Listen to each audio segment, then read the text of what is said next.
ক্যাম্পাসগুলো আবার আনরেস্টের দিকে যাচ্ছে, অস্থিতিশীল পরিবেশ সৃষ্টি হচ্ছে, বিরোধী দল মত দমনের জন্য মামলা করা হচ্ছে, প্রতিমন্ত্রীকে ফেসবুকে লেখার কারণে বাসা থেকে তুলে নিয়ে আসা হচ্ছে, হুইপকে সমালোচনা করলে বাসা থেকে তুলে নিয়ে আসা হচ্ছে।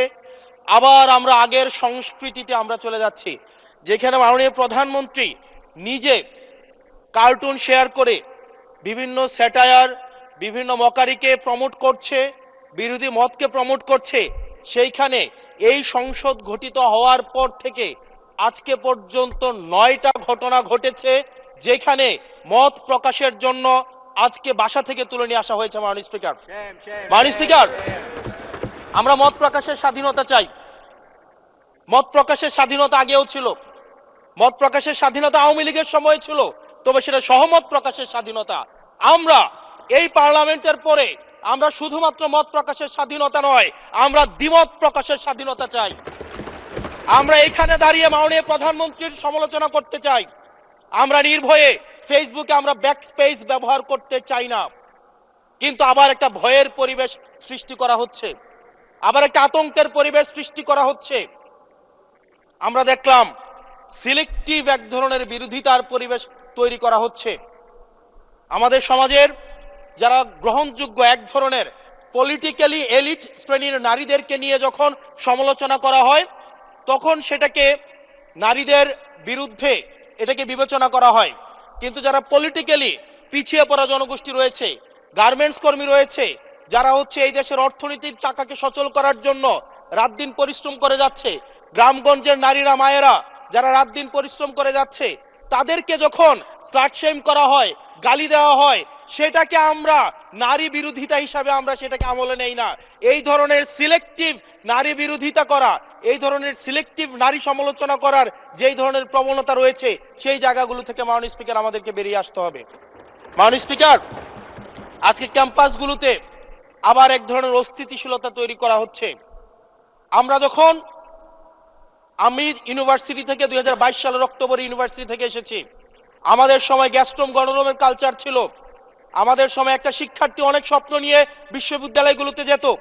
আমরা সেখানে দেখেছি ক্ষমতাসীন দল কিভাবে বিশ্ববিদ্যালয়ের শিক্ষার্থীদের তাদেরকে পুঁজি করে তাদের ক্ষমতা কাঠামোকে দীর্ঘমেয়াদী করার জন্য সেখানে বাধ্যতামূলক সেখানে রাজনীতি করাতো।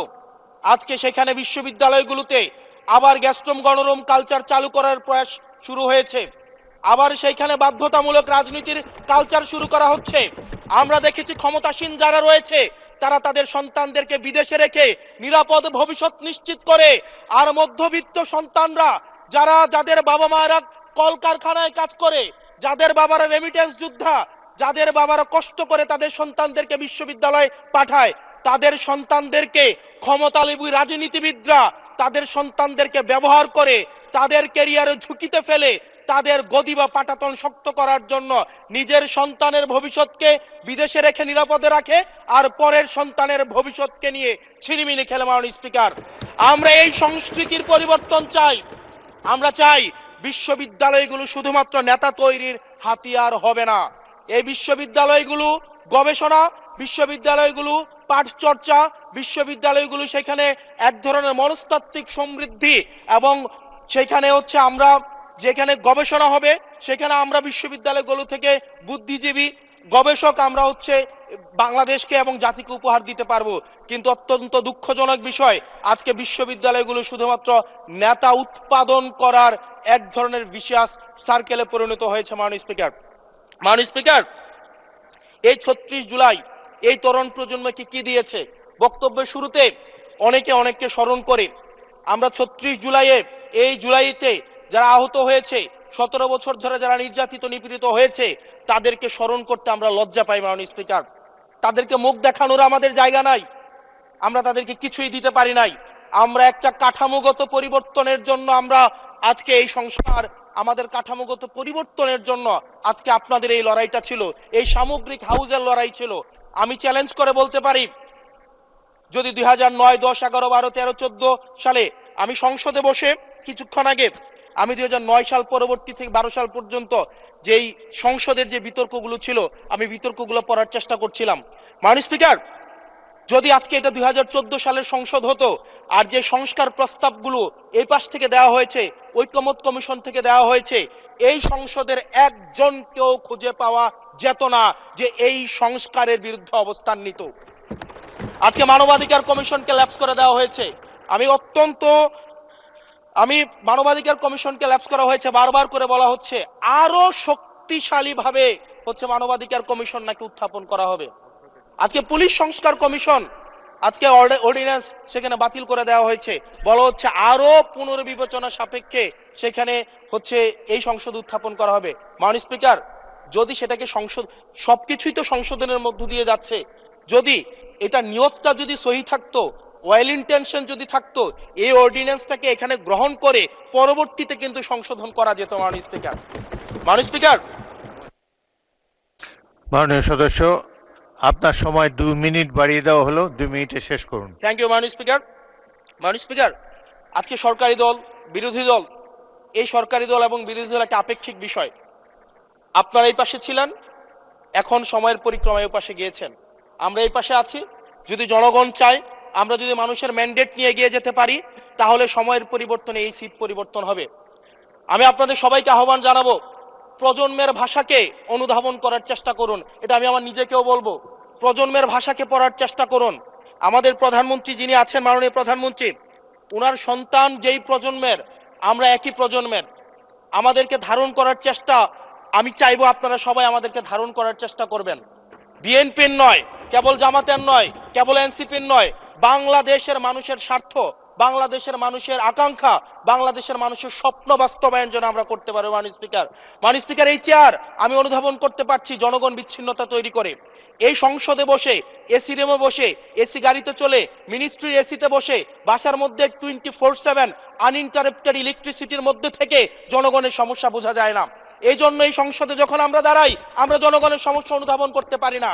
আমরা এই সংসদে বসে যদি আমরা লোডশেডিংয়ে আমরা খুঁজি, এই সংসদে বসে লোডশেডিং পাওয়া যাবে না, এই সংসদে বসে জনগণের সমস্যা পাওয়া যাবে না, এই সংসদে বসে সবকিছুকেই। মাননীয় স্পিকার, আমরা যে এই বাংলাদেশের সবচেয়ে সুবিধাভোগী মানুষের মধ্যে এই সংসদে যারা বসে আছি, বাংলাদেশের সবচেয়ে ফেসিলিটেড মানুষের মধ্যে আমরা অন্যতম। মাননীয় স্পিকার, আমাদের জনগণের কাছে যেতে হবে, জনগণের আশাগুলোকে, সময়গুলোকে, স্বপ্নগুলোকে আমরা রাজনৈতিক ভাষার মধ্য দিয়ে, কর্মসূচির মধ্য দিয়ে সেগুলোকে বাস্তবায়নের জন্য আমাদের সবাইকে সমন্বিতভাবে, ঐক্যবদ্ধভাবে কাজ করার প্রয়াস আমাদেরকে থাকতে হবে। আবার যদি আমরা বিভাজনের রাজনীতিতে যাই, তাহলে সেখান থেকে বিএনপি বেনিফিটেড হবে না, এনসিপি বেনিফিটেড হবে না, জামাতে ইসলামী বেনিফিটেড হবে না, সেইখান থেকে বেনিফিটেড হবে আমরা জুলাইতে যাদেরকে আমরা পরাজিত করেছি, তারা বেনিফিটেড হবে। মাননীয় স্পিকার, ধন্যবাদ। ওকে, লাস্ট মিনিট। সেজন্য আজকে এই সংসদে আমাদের একটা ন্যাশনাল এগ্রিমেন্টের দিকে যেতে হবে। আমরা পলিসির জায়গায় আমাদের বিরোধিতা থাকবে, পলিসির জায়গায় আমরা এগ্রিমেন্টের মধ্যে থাকবো, কিন্তু আমাদের একটা রেড লাইন টানা উচিত। এই লাইনটা আমরা ক্রস করব না। আমরা যখন শুনতে পাই যে একটা রাজনৈতিক দলকে নির্মূল করার আহ্বান একটা সরকার দল থেকে আসে, সেই বাংলাদেশে আমরা মাননীয় স্পিকার ফিরতে চাই না। মাননীয় স্পিকার, আমরা এখানে আমরা কনস্ট্রাকটিভ ভাবে পলিসির জায়গা থেকে আমরা আর্গিউ করব, আমরা এগ্রি করব, আমরা ডিসএগ্রি করব, কিন্তু মাননীয় স্পিকার, নির্মূলের রাজনীতি, বিনাশের রাজনীতি, দমনের রাজনীতি, পীড়নের রাজনীতি যদি আমরা বাংলাদেশে আবার পরিচয় করাই, ইন্ট্রোডিউস করাই, সেইখান থেকে এই সংসদের কেউ বেনিফিটেড হবে না। বেনিফিটেড হবে আমাদের সবচেয়ে বেশি যারা আমাদের এই বাংলাদেশটাকে ঝুঁকির দিকে ঠেলে দিয়েছে, সেই অপশক্তি হচ্ছে মাননীয় স্পিকার বেনিফিটেড হবে। সেজন্য আমরা ঐক্যবদ্ধভাবে বাংলাদেশটাকে বিনির্মাণ করি। ধন্যবাদ মাননীয় সদস্য।